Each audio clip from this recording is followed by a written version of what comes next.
আসসালামু আলাইকুম। আমি ফারহানা নাসরিন, ফারহানা ফ্যামিলি ব্লগে আপনাদের জানাই স্বাগত। আজকের পর্বে আমি হাজির হলাম অরেঞ্জ পুডিংয়ের রেসিপি নিয়ে। চলুন তাহলে দেখে নিই কীভাবে তৈরি করতে হয়। অরেঞ্জ পুডিংয়ের জন্য প্রথমে আমি ক্যারামেল তৈরি করে নিচ্ছি। সেই জন্য চুলাতে একটা ননস্টিকের ফ্রাই প্যান বসায় নিলাম আর এর মধ্যে 3 টেবিল চামচ পরিমাণ চিনি দিয়ে দিলাম। আর চিনিটাকে লো আঁচে ক্যারামেল তৈরি করে নিচ্ছি। স্কিনে একটু ভালোভাবে লক্ষ্য করুন, ক্যারামেলের কালারটা এরকম হতেই আমি চুলা থেকে নামিয়ে নিচ্ছি। যেহেতু আমি এটা ফ্রাই প্যানে করেছি সেই জন্য ফ্রাই প্যানের গরমে বাকি কালারটা চলে আসবে। যে পাত্রে আমি পুডিংটা সেট করব সে পাত্রে ঢেলে নিয়েছি। এখন ঘুরিয়ে ঘুরিয়ে এটাকে বাটির চতুর্দিকে ছড়িয়ে নিচ্ছি। এখন এটাকে এক সাইডে সরিয়ে রাখছি পুরোপুরি ঠান্ডা হওয়ার জন্য। আর সে ফাঁকে আমি একটা মালটা নিয়ে নিলাম।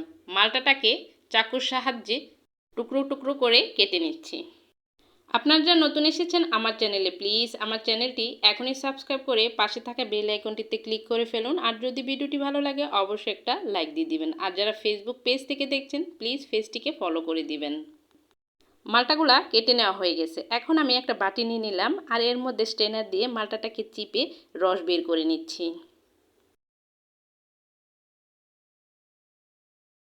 মালটাগুলা চিপে রস নেওয়া হয়ে গেছে। এখন আমি এর মধ্যে দিয়ে দিচ্ছি মেজারমেন্ট কাপের হাফ কাপ পরিমাণ কনডেন্স মিল্ক। আপনারা যদি মিষ্টি কম খেতে চান তাহলে এখানে 1/3 কাপ পরিমাণ দিলেই চলবে। এখন হ্যান্ড উইক্সের সাহায্যে কনডেন্স মিল্কটাকে মালটার রসের সাথে ভালোভাবে মিশিয়ে নিচ্ছি। এখন এটাকে এক সাইডে সরিয়ে রাখলাম। একটি বাটির মধ্যে নর্মাল তাপমাত্রা 2টা ডিম নিয়ে নিলাম আর এর মধ্যে দিয়ে দিচ্ছি হাফ চা চামচ পরিমাণ ভ্যানিলা এসেন্স দিয়ে দিলাম। এখন একটা হ্যান্ড উইক্স দিয়ে ভালোভাবে ডিম আর ভ্যানিলা এসেন্সটাকে মিশিয়ে নিচ্ছি। ডিমটা ভালোভাবে ফেটানো হয়ে গেছে। এখন আমি সে আগে থেকে তৈরি করে রাখা কমলা রস আর কনডেন্স মিল্কের সাথে ভালোভাবে মিশিয়ে নিচ্ছি। ভালোভাবে মেশানো হয়ে গেছে। সে আগে থেকে ক্যারামেল তৈরি করে রাখা পাত্রটি নিয়ে নিলাম। এখন এর মধ্যে একটা ছাঁকনির সাহায্যে আমি এই পুডিংয়ের মিশ্রণটি ঢেলে নিচ্ছি।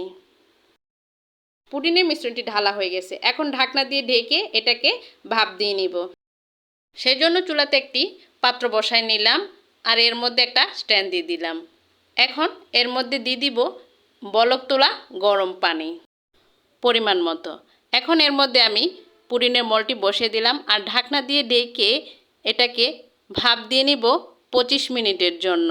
ফিরে আসলাম 25 মিনিট পর। ঢাকনাটা সরিয়ে নিচ্ছি। একটা শাসলিকের কাঠি দিয়ে আমি চেক করে নিচ্ছি পুডিংয়ের ভেতরটা হয়েছে কিনা। পুডিংয়ের ভেতরটা হয়ে গেছে। এখন এটাকে চুলা থেকে নামিয়ে নর্মাল তাপমাত্রায় এনে নর্মাল ফ্রিজে রেখে দেব 2 ঘন্টার জন্য। ঢাকনাটা সরিয়ে নিলাম। দেখুন নর্মাল ফ্রিজে রাখার পর পুডিংটা পুরোপুরি সেট হয়ে গেছে। এখন এটাকে আমি মোল্ড আউট করে নেব। সেই জন্য একটা চাকুর সাহায্যে পুডিংয়ের বক্সের চতুর্দিক থেকে ঘুরিয়ে ঘুরিয়ে ছাড়িয়ে নিলাম। পুডিংটিকে আমি মোল্ড আউট করে নিচ্ছি। দেখুন তৈরি হয়ে গেল মজাদার অরেঞ্জ পুডিং। পুডিংটি অনেক মজার। এটা তৈরি না করে খেলে বুঝতে পারবেন না এটা যে কতটা মজার। এখন আমি পুডিংটাকে কেটে আপনাদের দেখিয়ে দিচ্ছি কীরকম হয়েছে ভেতরটা। দেখে নিশ্চয় বুঝতে পারছেন ভেতরটা কেমন হয়েছে। সবার সুস্বাস্থ্য কামনা করে আজকের মতো এখানে বিদায় নিচ্ছি। আল্লাহ হাফেজ।